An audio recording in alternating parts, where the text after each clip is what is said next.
Please welcome Ray Lopez, President at Resource Management Incorporated, to the stage. Ray?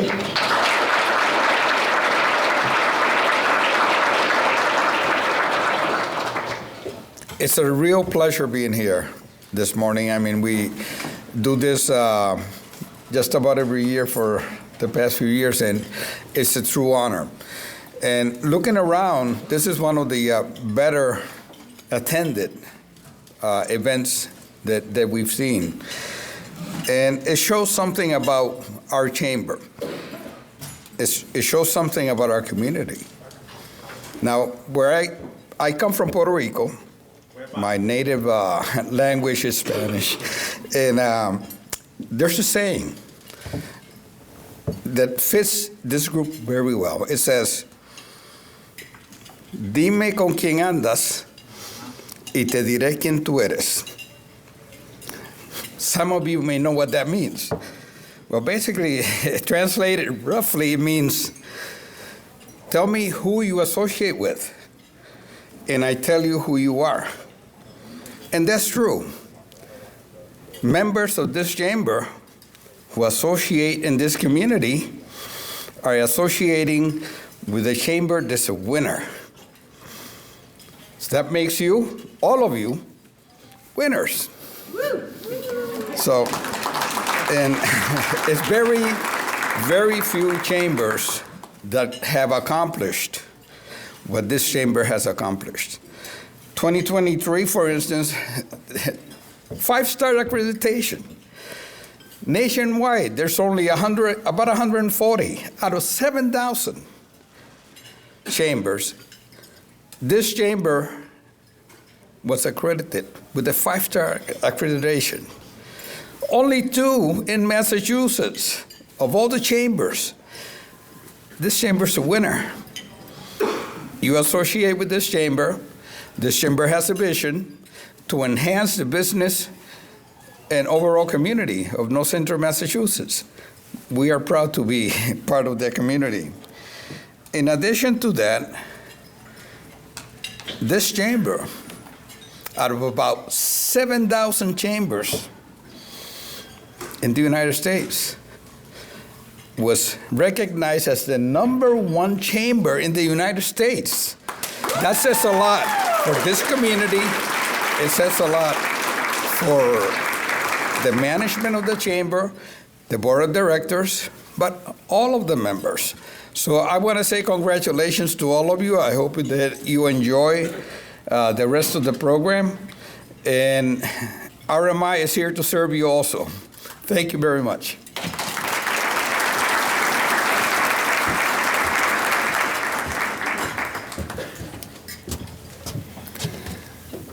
Thank you, Ray and Resource Management, for your premier sponsorship and for those encouraging words this morning. I would also like to thank GFA Federal Credit Union for being today's supporting sponsor. Yes. Thank you both for your support of today's program.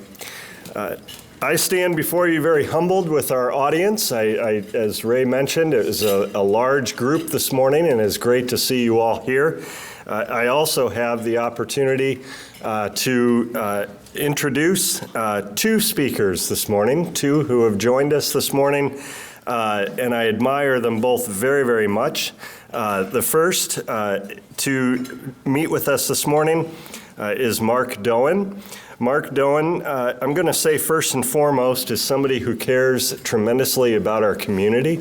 And I know that one of the things that I will tell you about him is that he's very much involved with the Boys and Girls Club of Fitchburg and Leominster. And I have seen his caring for our youth in person throughout the last 7 years that I've been around. And his commitment to the kids and to the programs at the Boys and Girls Club is second to none. I begin with that because, as you mentioned, Ray, this is a chamber that connects people who are doing the very best to rise and to raise this region. And it is really an honor to be able to work with people like Marc. Marc Dohan is the Executive Director of NewVue Communities, a position he has held since 2002. This year, NewVue is celebrating its 45th year of operation. Marc has transformed the former Twin Cities Community Development Corporation into a regional organization that serves all of North Central Massachusetts. Before joining NewVue, Marc worked as a lawyer focusing on municipal finance. He has a degree in both law and in urban planning. And Leominster guests this morning will likely be familiar with the award-winning Carter School apartments and adaptive reuse of the former Carter School into 39 apartments. This morning, Marc will talk with us about the highly anticipated adaptive reuse project that will transform the former B.F. Brown School, Fitchburg City Stables, and Fitchburg High School Annex into the Fitchburg Arts community. You will soon learn that Marc's leadership with this project isn't just about building. It is about a much bigger picture for the city of Fitchburg, and he has partnered with fellow leaders to help transform Fitchburg into an arts and cultural gateway city. Marc currently serves on the board of the Massachusetts Association of Community Development Corporations, where he previously served as chair, and the National Neighbor Works Association Board. He has also served on the Advisory Council of the Federal Home Loan Bank of Boston. His more local board presence is with the Boys and Girls Club of Fitchburg, Leominster, and Gardner. Now please help me welcome Marc Dohan to the stage.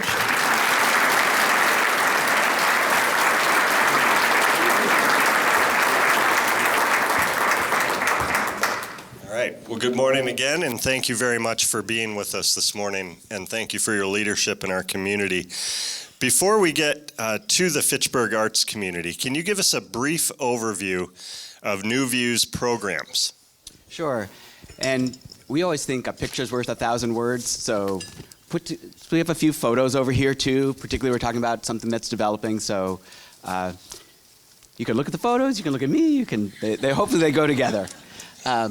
And we're a community development corporation. We bring people together. That's one of the things we do. And we do it through a whole bunch of different programs.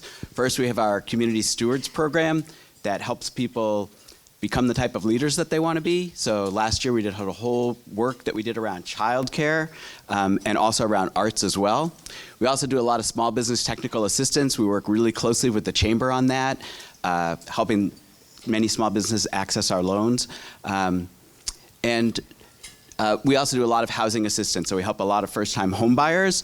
And in the photo you see there, we actually help people who are avoiding foreclosure too. So we don't want to see those clients, but some people run into trouble, and we really want to help them maintain their home. That's great. Can you give us an overview of this current project? Yep, so this project is 3 buildings, as you mentioned. And when we're done, it's going to have 68 apartments.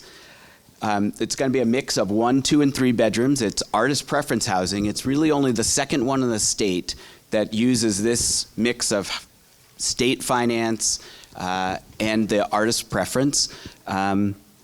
It's located right downtown. We're partnering with the Fitchburg Art Museum, and it's right next to Low Park as well, so it'll have a lot of great amenities near it.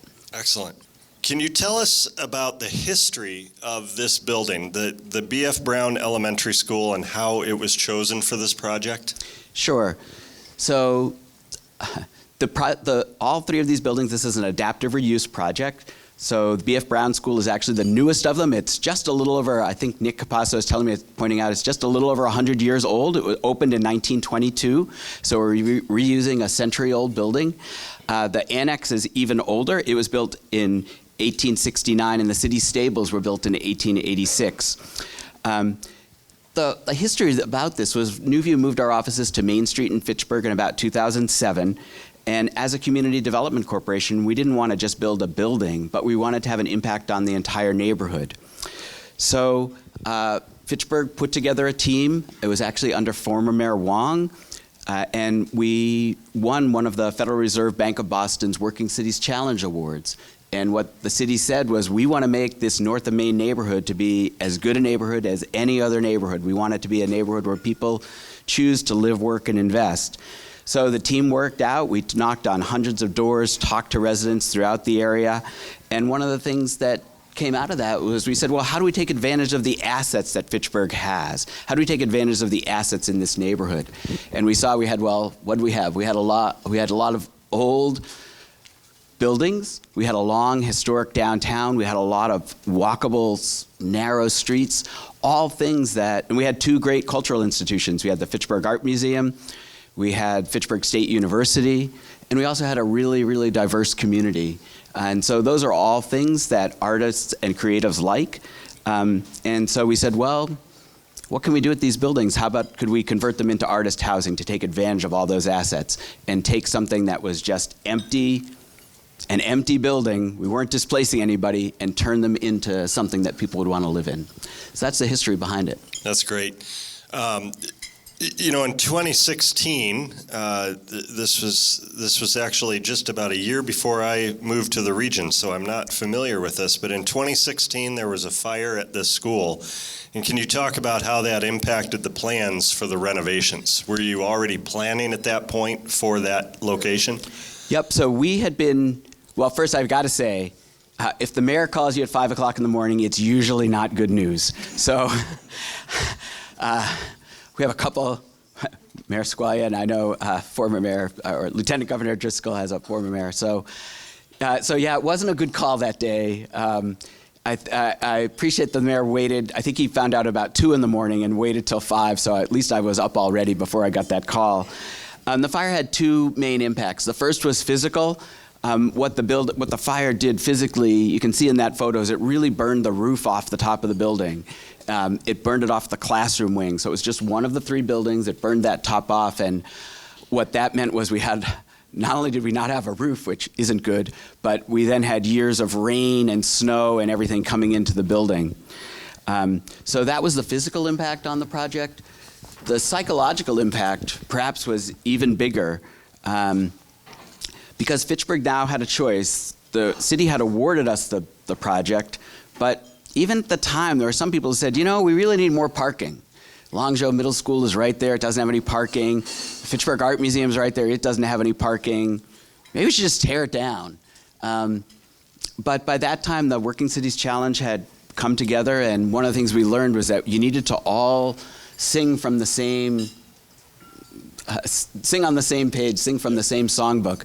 And Arts and Culture Idea had really taken over as something that could be an economic generator of in Fitchburg.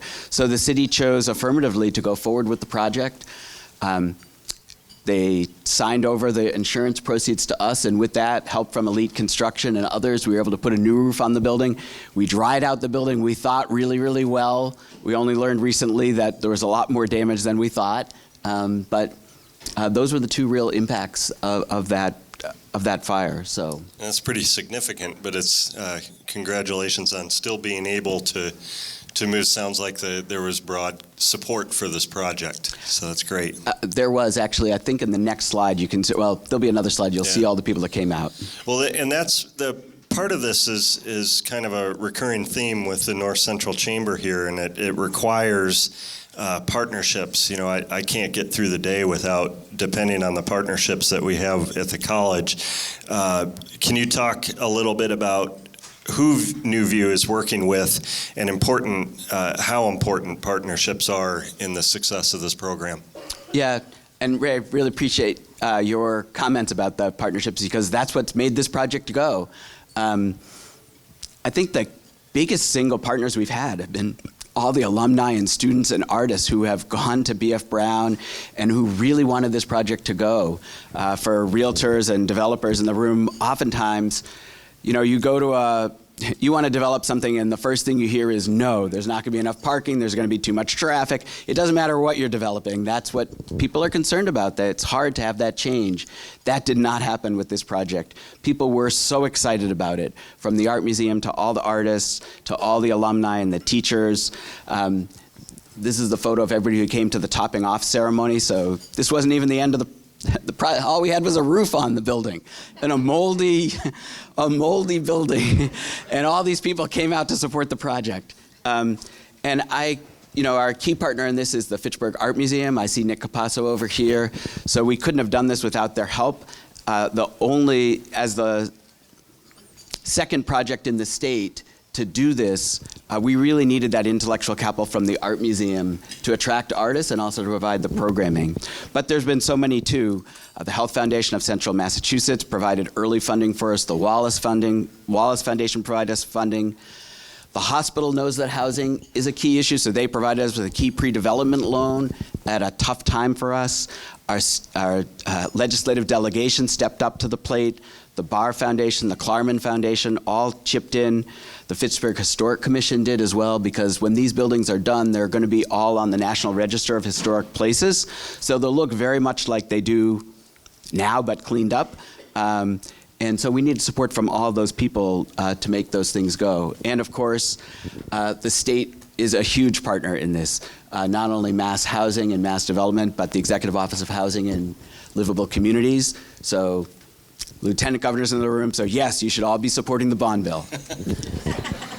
So I assume that someone with my ability to draw stick figures, that I would be eligible to live there as well? Would I be eligible? No, that's not on the card.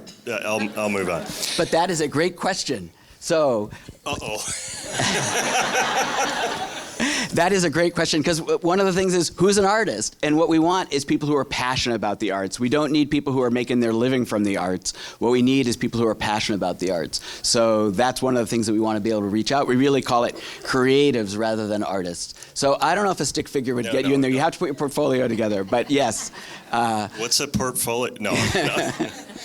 Well, we know that you have brought renderings. Can you show us some of the photos that you have of the renderings? Yep, this is what they'll look like. And I can't believe I'm doing this. Staff is sitting right here. We have board members here. So, of course, the staff and board of NewVue have been incredibly supportive. This project has gone on for 10 years.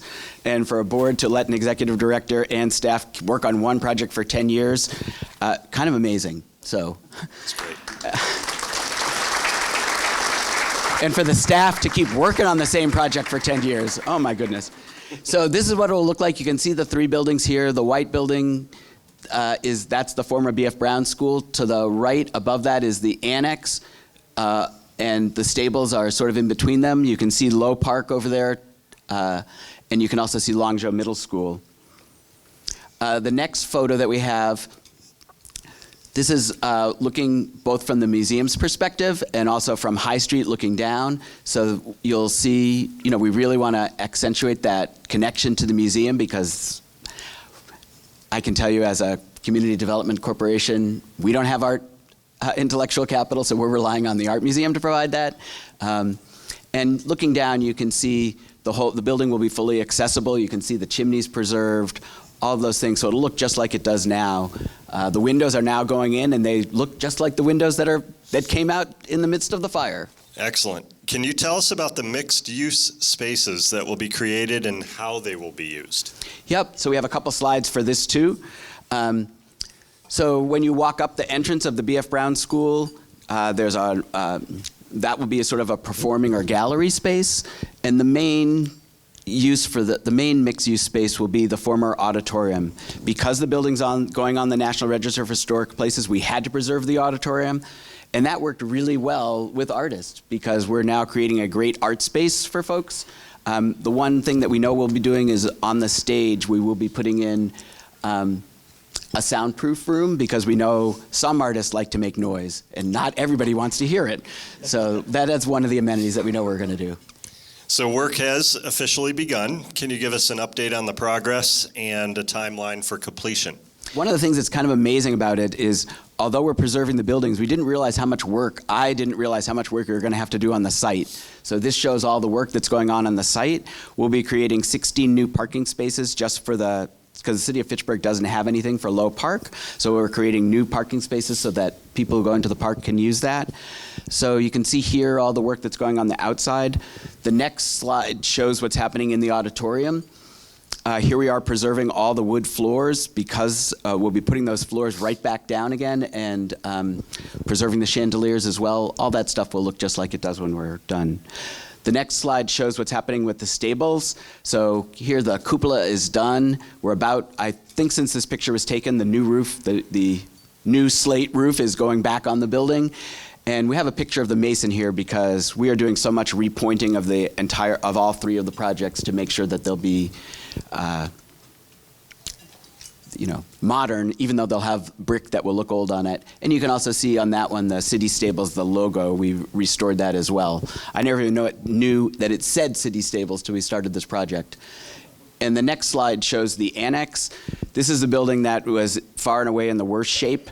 We're having to do a lot of work on it, so you can see we've tented it here to be able to repoint that building. And once it's finished and you're ready for tenants to move in, I guess this is a little similar to my previous question there, but how will the living spaces be allocated? That's also a really, I didn't answer your other question about timing. So this was the groundbreaking that we had in November, and we'll be done at about this time next year. Hopefully I'll be coming back and telling you the project's all done and we're starting to rent it up. So that's our timeline. And construction is going really, really well. Our contractor, Keith Construction, is doing a great job. So, and I've now forgotten your question. That's okay. No, that's all right. When will I be able to move in? No. Are you once you're ready for tenants to move in, how will the living spaces be allocated? One of the things that makes it really unique and why it's only the second project in the state is that the apartments, although they're going to have big, beautiful windows, they'll also just work as apartments too. And so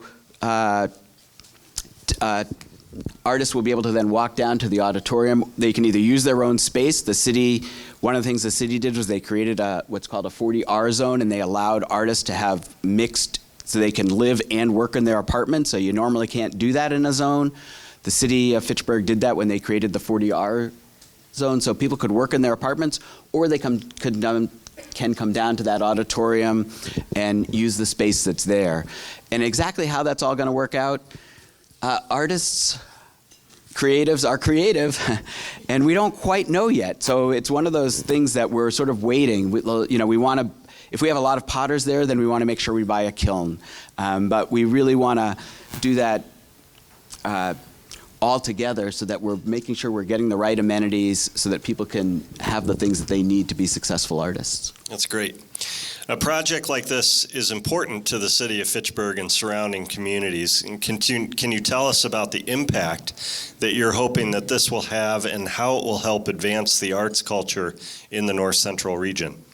Sure. So Roy and I were just having lunch the other day, and he was telling me about the amount that tourists spend in the area, and it was nearly $200 million in 2022, I think, was that number. So that's a lot of dollars that's coming in here. That's people spending money here.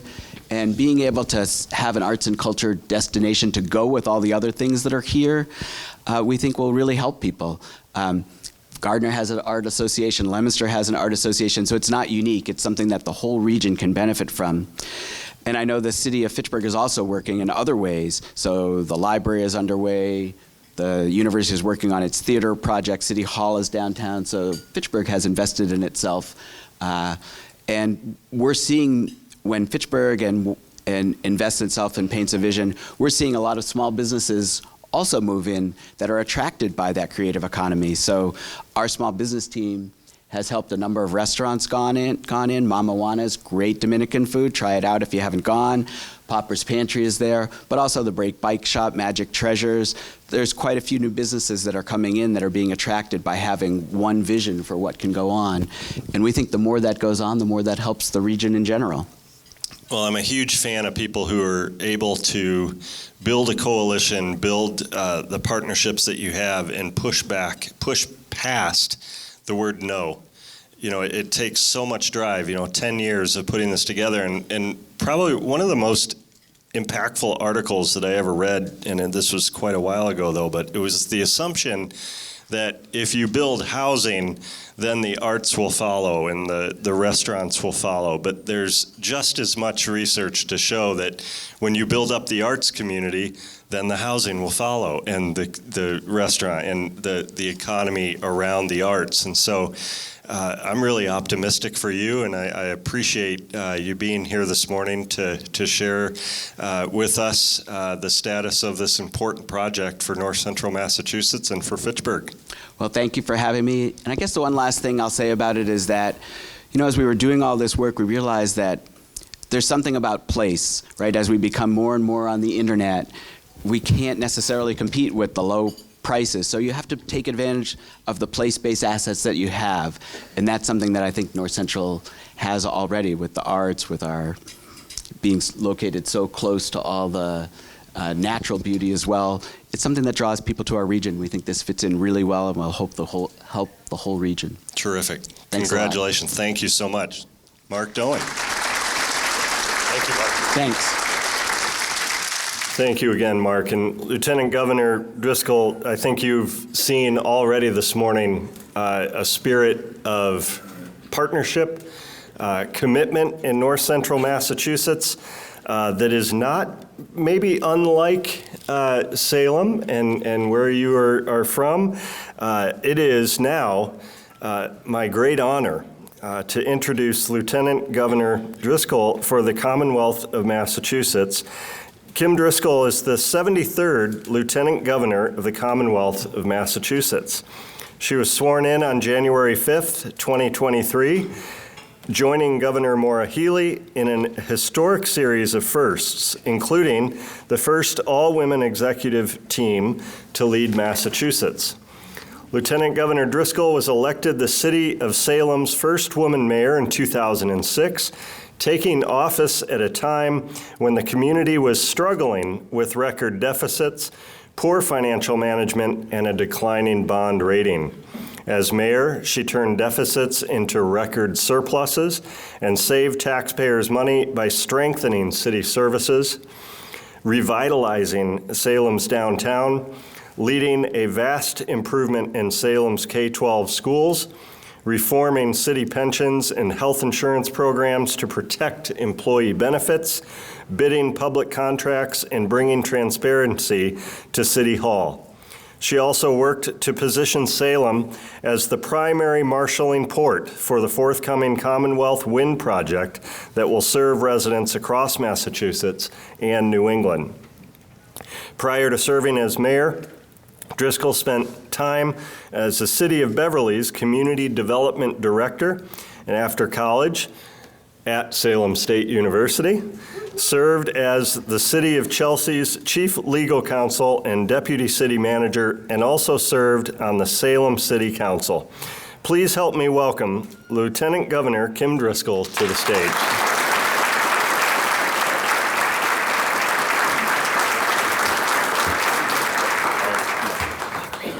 Hey, good morning, everyone. Morning. Such a pleasure to be with you, and so grateful that I got to hear a little bit about this amazing project happening in Fitchburg. Mark and I have known each other for years. Salem was also a Working City Challenge recipient, and so I'm so, I would say, just overjoyed to see the continued success. CDC work is hard work, and it's the work that strengthens and empowers communities, particularly our most economically disadvantaged neighborhoods often. So great to share the stage with you and hear about that project. And so thrilled to be here with so many partners in government. The delegation that represents this region is stellar. I know them all. I get to work with them frequently. And I think that speaks to their level of engagement. They just don't love where you live, but you're actually really invested in trying to make it better. So Senator Cronin, great to see you. State Rep Natalie Higgins, Rep Kuchmarek, Rep Zlotnick. I know I saw some of my mayors here, Mayor Mike Nicholson from Gardner, right in front of me, of course. Mayor Squalia, first snowstorm under your belt as a new mayor. So that's a big deal. Did I say Rep Higgins as well? I want to make sure I certainly don't want to forget you, Natalie. And I know we've got some munis in the house. Our town administrator from Sterling, Bill Caldwell, Fitchburg City Councilor Beth Walsh, Governor's Counselor Paul DiPaolo. We get to work together every Wednesday at noon, and two Leominster City Councilors, Brandon Robbins, who formerly was on the school committee, great to see you, Brandon, and Sue Shalifer Zephyr, great to see you as well, Sue. And one of the reasons I'm really excited to be here is because I think Governor Healey and I feel just a lot of privilege in taking on these roles, not just because we're the first two women doing it, although somebody had to be first, and we're glad it was us. But mostly because it gives you the opportunity to really shape policy, shift resources, be in a position to really influence the Commonwealth in a meaningful way. And I'm actually not a native of Massachusetts. I'm a Navy brat. I was born in Hawaii, lived all over. My dad grew up in Massachusetts, but we didn't really live here. My mom is from Trinidad. And I came to Massachusetts to go to college, to Salem State. I think, thank you, President Vanderhoom, for mentioning Salem State. Fitchburg was a little bit of a rival, but that's okay. And I stayed because I saw a place that always was looking to get better, this rich tapestry of the Commonwealth, different regions, frankly, different people, and particularly my now adopted hometown of Salem, a 400-year-old city that had waves of immigrants and this amazing history that welcomed me, and I felt like I had a hometown, and I think that's the story of Massachusetts for many of us, whether we were fortunate enough to be born here or smart enough to choose to live here, there's something special about this place. And to be in this role and to share it with somebody that I like, respect, admire. Governor Haley and I both have working class backgrounds. We both played a little bit of hoop in college. And to be able to do it with somebody every single day that you really enjoy and admire is just a real privilege. And to be in regions, to be out among this Commonwealth and see the amazing assets that we have and where we have shared challenges is quite an honor. And so being with you this morning, I want to share with you a little bit about sort of our first year, what we've worked on, what we're hopeful for as we head into 2024. And then I think we want to have some time for Q&A. And that really will give me a chance to hear what's on your mind. So appreciate the opportunity to share a little bit about our work. You know, I think from day one, it's been 1 year, just a week ago, 1 year. And we've been focused on how do we make Massachusetts more competitive, more affordable, more equitable. And what does that mean? We have this amazing place that we're fortunate enough to live, but we knew that we really had to hit the ground running. There are a lot of states that are looking at Massachusetts, taking our playbook and saying, hey, we want to try and be as successful in areas. And that means we have to compete. And frankly, there are states where the cost of housing is cheaper, the cost of childcare is cheaper, the cost of electricity is cheaper. It might be easier to do business in some other places. So we have to be on the top of our game. We're not in a position to just rest on our laurels. And that was really important to us. So one of the early wins that we think was incredible, not just for Massachusetts, but for residents, was a tax cut. We were able, in concert with legislators, to pass a $1 billion tax cut that is going to allow everybody in the state to save some money. It's going to make us more competitive, and it's going to put us in a position that we can give back in a high-cost state, putting money back in people's pockets that they will likely spend locally to help contribute to the local economy. We've made historic investments in things like childcare and higher education. When I came in, the first thing Jim said to me is, we're up 30%. Did I get the number right? Where are you, President? 30%. That's part of the Mass Reconnect program. If you don't know, anybody over the age of 25 can go to community college for free. And we think that's important because we are a high knowledge-based economy. You have to have some skills to really have the type of resources that you need to live in this state. And allowing people to go to community college for free, and frankly, even folks under 25 with some of the recent supports can go almost for free, enables people to get the skills that they need to participate in a high knowledge economy. We've made higher education, particularly our public higher ed institutions, number one in terms of the sorts of advancements we're going to make in those areas. I say that as a proud graduate of Salem State. You have Fitchburg State in this region. Many of our state universities are contributing mightily to the local economy, not just in the students who go there, but for what they do afterwards. 75% of our public higher ed graduates, they stay in Massachusetts. Your future teachers and nurses and business owners and lieutenant governors, they are the folks who are competing in a way to make sure our regions have strong and healthy economies as they move forward. So we're making investments to try and make public higher ed more affordable. When I went to Salem State, you could hustle all summer and make enough to cover your tuition and fees, if you really hustled. That meant painting houses, in my case being a very bad waitress, and a number of other jobs. You can't do that anymore. And that's because of some of the lack of support. It costs money to invest in these places. We want to make sure our students know we're investing in them.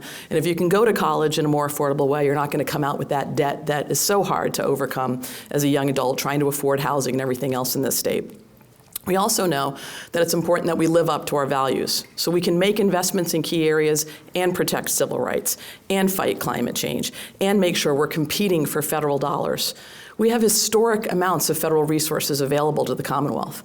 And we want to make sure we're getting every dollar we can. And that means making investments to ensure that communities have the support they need so they can go after some of those federal dollars, and putting Massachusetts in a position to lead. We had two big wins this past year. One was the CHIPS and Science Act, a federal bill that's really leaning in semiconductors, microelectronics. This is kind of a sweet spot for Massachusetts.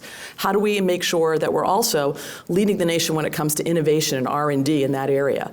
That was a public-private partnership we formed with higher ed institutions, our existing microelectronic and semiconductor companies, to ensure that we got one of the Northeast hubs right here, growing jobs, growing that R&D component, making sure we're contributing to what we think we already have a foothold in the economy.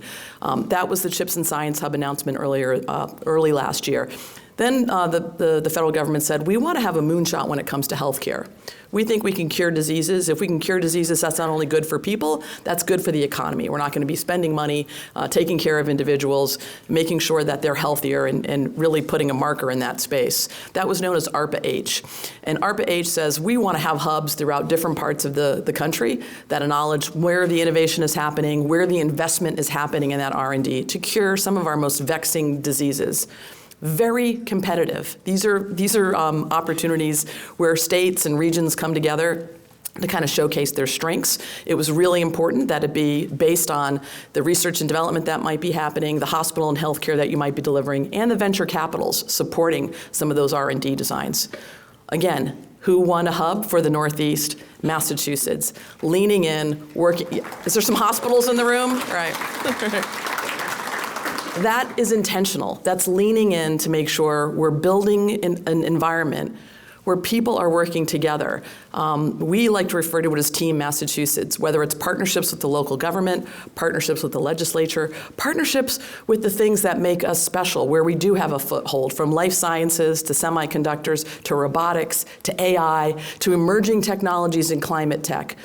We just can't settle in Massachusetts for thinking we're just going to roll it out and everything's going to be great.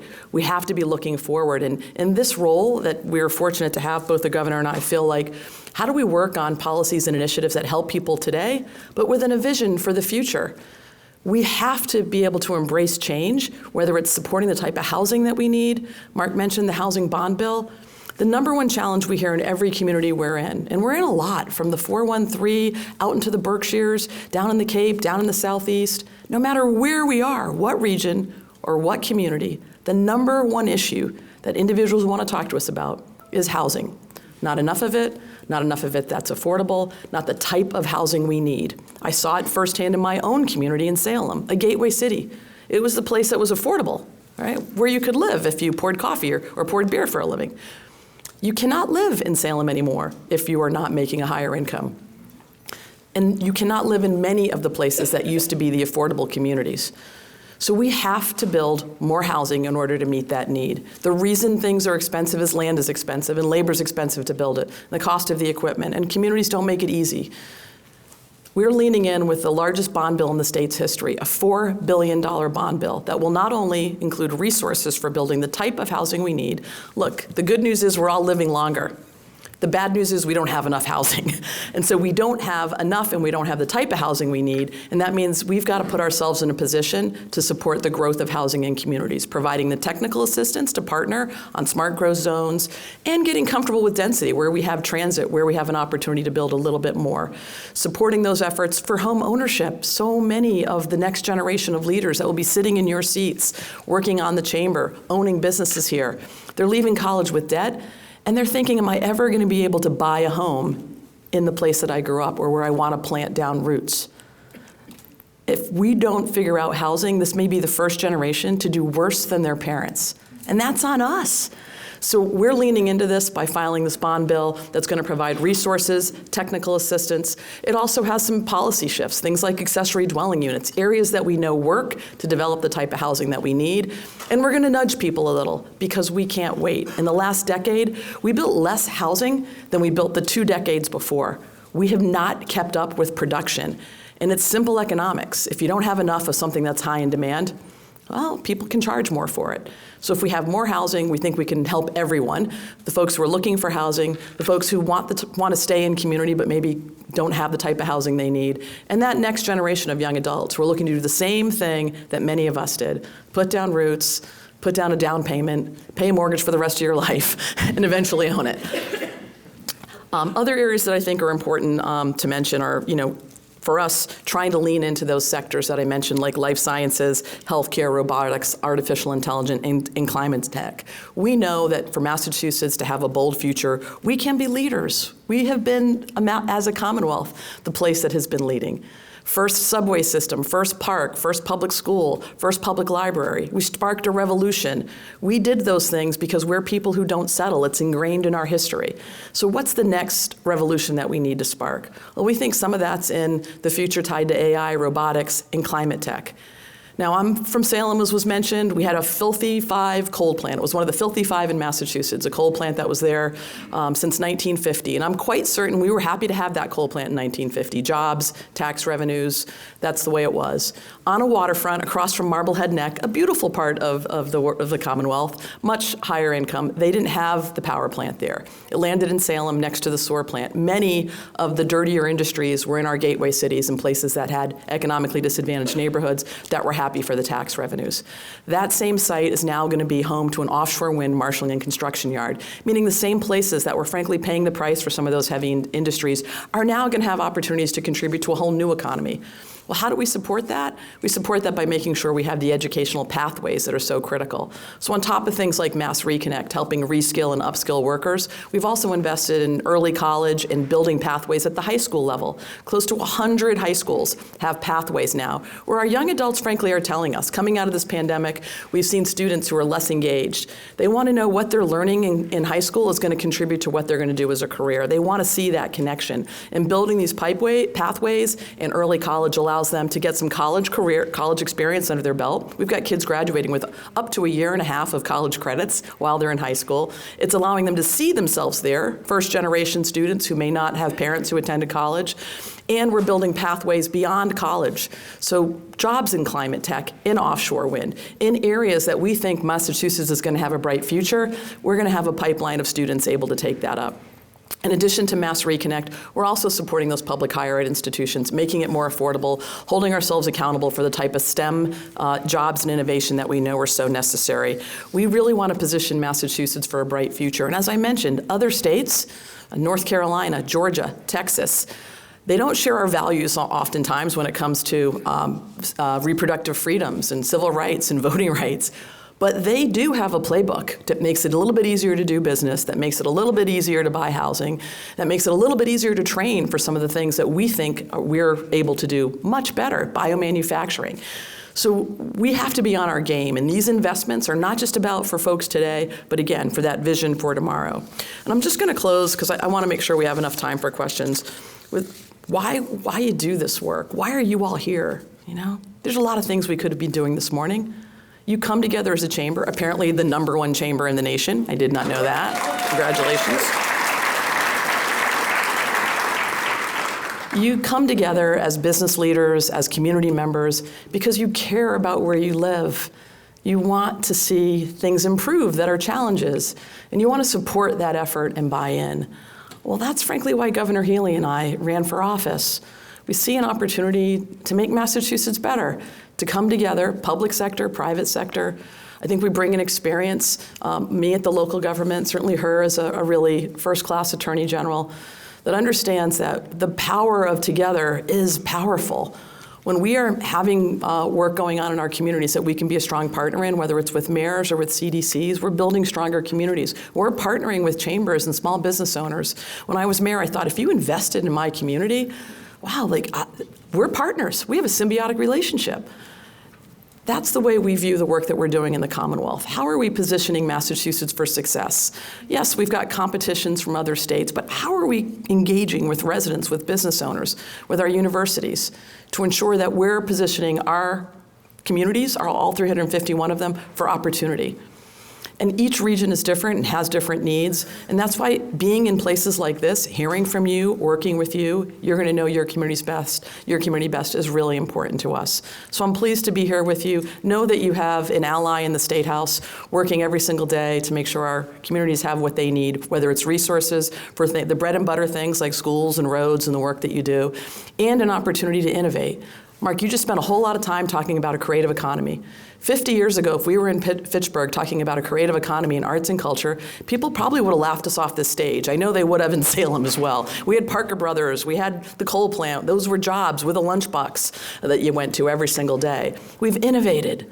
And we can continue to do that, and part of our role is ensuring that you have the resources and the support and the opportunities to make sure Massachusetts is a place that works for and welcomes all in every region, in every zip code, having that opportunity.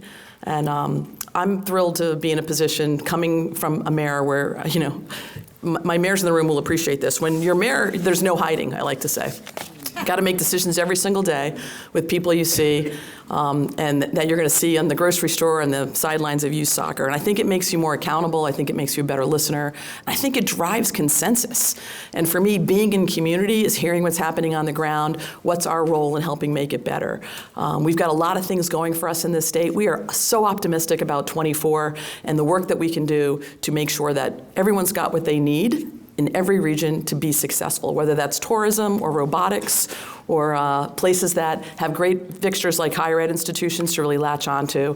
And the way we figure that out and work in concert with you is showing up. So thanks for being here. You're an engaged partner in your community. Know that you have engaged leaders in the State House who want to partner with you and make Massachusetts better. Thank you. Are we doing the seat there?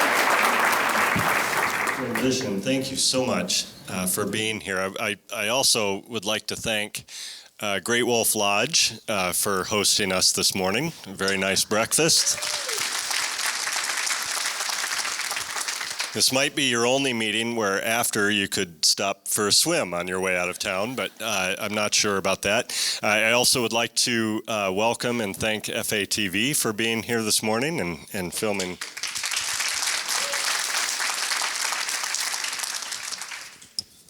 Okay, so we have a couple of questions for you, and we appreciate your time and listening and hearing the issues that are important here in North Central Massachusetts. Last year, your administration announced some ambitious initiatives, from the first major tax reform in decades, free community college for those over 25, extending in-state tuition rates and financial aid to students without legal immigration status at public colleges and universities, major investments into the MBTA, tax collections for the first 5 months of the new fiscal year, while higher than the same time period last year, are below what was budgeted for.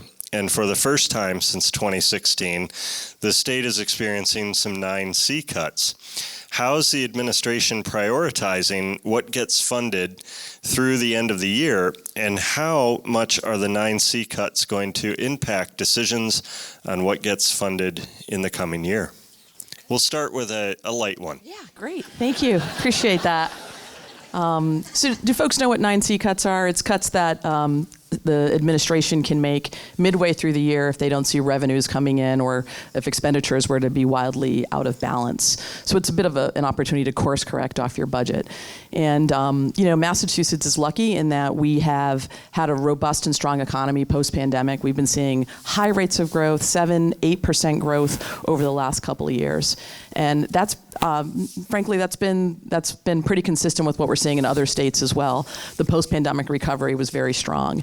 Now we're seeing a bit of a slowdown. So this year's budget, we're expecting growth to be somewhere in the 2.5 to 3% range, which means midway through the year, we get our budget projections every month. Our revenue numbers every single month.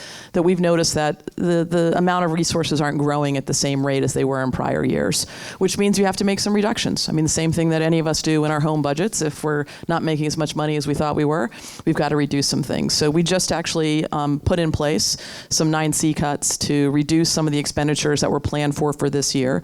We tried to make sure we spared support our most vulnerable populations. We certainly were not going to do anything that would impact our communities in a negative way.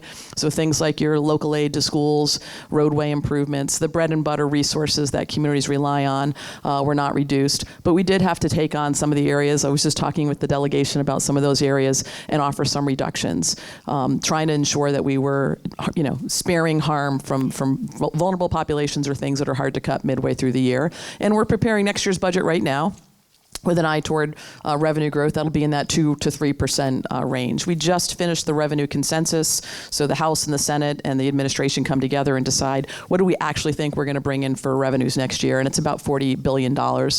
So this is a course correction. I think we're in good shape. It's a responsible thing to do, and we did have to make some 9C reductions, and we'll continue to monitor it. But I feel like we've made some strong investments, and we continue to be hopeful and optimistic about maintaining all of those through the next fiscal year. And you do come from a very strong tourism background. And as you've heard, and Mark talked quite a bit about what we do here in the region is really heavily influenced by tourism, local tourism. How did that inform the administration's new economic development plan, and how will greater tourism efforts aid in the success of the Commonwealth? So this is a real sweet spot, I think, for Massachusetts, and we are working on an economic development bond bill. The state is required every 4 years to file and prepare a new economic development plan, and our Secretary of Economic Development just wrapped that up. Lots of folks around the table and partners helping us think about where do we want to make investments, what makes sense, and tourism and hospitality is a key piece of that effort. Tourism is the third largest industry in Massachusetts, and it's often left behind. We've got life sciences, we've got all these sexy topics and jobs, but tourism, hospitality, that impacts just about every community, and we think there's a lot more of our story to tell. Now, I'm from Salem, where I like to say we weren't so good to women in 1692, and it has contributed to a history that is rich, and there's a lot of communities that have assets, be they cultural assets, important historic markers, and promotion and marketing really works. In Salem, we took 50% of our hotel motel tax revenues, reinvested it in our destination marketing organization, and what we saw were more heads in beds. And when there are more heads in beds, that means people are staying longer, and you are seeing greater contributions to the local economy. For the last several years, we haven't really had a statewide tourism plan. In fact, we didn't have a lot of investment in working with our regions to try and identify what is the thing that makes your region special, what can we do to enhance that and partner with you, and help make investments so we're telling those stories together. That has changed this year, and it will change going forward. We're bringing back the Governor's Council on Annual Tourism. We're putting together a statewide tourism strategy. We are coming up on the 250th anniversary of the American Revolution. It's known as Rev 250, a huge opportunity for Massachusetts, and every region of Massachusetts has contributed to that. And we have a number of communities who are turning 400, hitting their quadricentennial. There are assets in every region that we want to make sure other people know about. In the Berkshires and Western Mass, we have more visitors coming from New York than from Boston.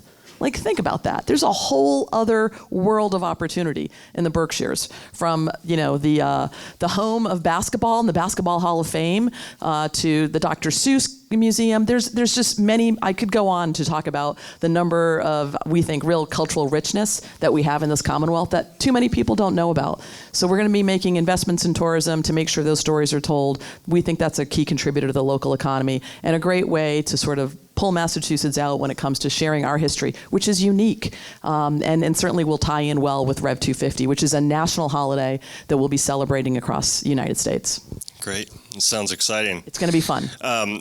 I would encourage the administration also to look at what North Central Chamber of Commerce has done around tourism, especially in local tourism and the Johnny Appleseed district and region as a blueprint for success. I think moving forward, I've been really impressed with the work that they've done and would love to be an active partner with the administration Fantastic. on that. Sounds great. As we enter the new year, you participated in a number of swearing-in ceremonies for mayors across the Commonwealth. As a former mayor, can you talk about the strength of those relationships and how those are continuing to inform your efforts as Lieutenant Governor? Thank you for that. Like once a mayor, always a mayor. That is definitely the way I tend to see the work that we're doing. And if you think about the branch of government you rely on the most, it really is local government. Educating your kids, keeping your neighborhood safe, investing in those places that matter, whether it's a downtown square or your favorite park. And I think we really view the work that we do in the State House as how are we working in service to communities to ensure that we're empowering that work, that sometimes we're getting the state out of the way, that we're providing a partnership to invest in places that matter, and in a way that ensures the local economy is driving, that you're creating that educational opportunity that you want for your district, and driving a high quality of life. Many of us view where we live through the work with your local government, and we want to make sure we're a good partner and an ally in those efforts. That will continue. We want to make sure when we have strong and thriving communities, we have a strong and thriving Commonwealth. It's a pretty simple formula for success. Great. You know, one of the topics that we've talked about quite a bit this morning, in particular, you addressed some of this with your remarks on the subject of housing. The state's shelter is also seeing a tremendous influx from immigrants arriving in the state. And at the same time, our businesses are continuing to experience a worker shortage. How is your administration applying pressure to the federal side to speed worker authorizations up to try and attack both of these issues as quickly as possible? It's such a critical issue. You know, we're definitely continuing to see an influx of new arrivals and migrants into Massachusetts. You're hearing more about it across the media. We are very clear with the federal government that we need help. We need help and assistance. And mostly we need work permits. These individuals who are coming here, I've been to several of our shelter sites, are amazingly resilient. You have folks who, our largest influx is coming from Haiti, and these folks often went from Haiti to Chile or someplace in South America, and they have primarily walked here with their family through the border from Mexico. They have been granted lawful entry. They've come through a border because they have refugee status, and they come to Massachusetts, they're coming to Chicago, there are lots of places that they're getting to, and they want to work. I mean, they're really clear that they want to work. So the federal policy currently is you're getting lawful entry, but you don't get a work permit. So you're here, but you can't work.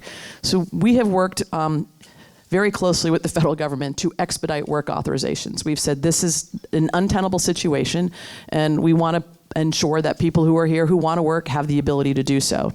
So as of today, we have almost 2,000 individuals who have had expedited work permits and authorizations, and we are working in concert with local regional workforce boards, our labor and workforce department, to match up individuals who are here and in shelter with a job. We are in 90 different communities, so there is a regional opportunity for just about every location in the Commonwealth to support who might be looking for workforce, to be able to be supported by new arrivals who have now received their work permits, and more are coming. We're cycling through, working with the feds to try and get work permits authorized. The way out of this for many of these families is a job. A job is not only dignity, a job allows you to put your own roof over your head. So for us, we're trying to make that connection. Anyone who is an employer who feels like they may be in a position to hire any of our new arrivals who is looking for work, please let us know. Is Austin here? Austin, would you mind standing up? Thank you, Austin. Sorry, Austin, to put you on the spot.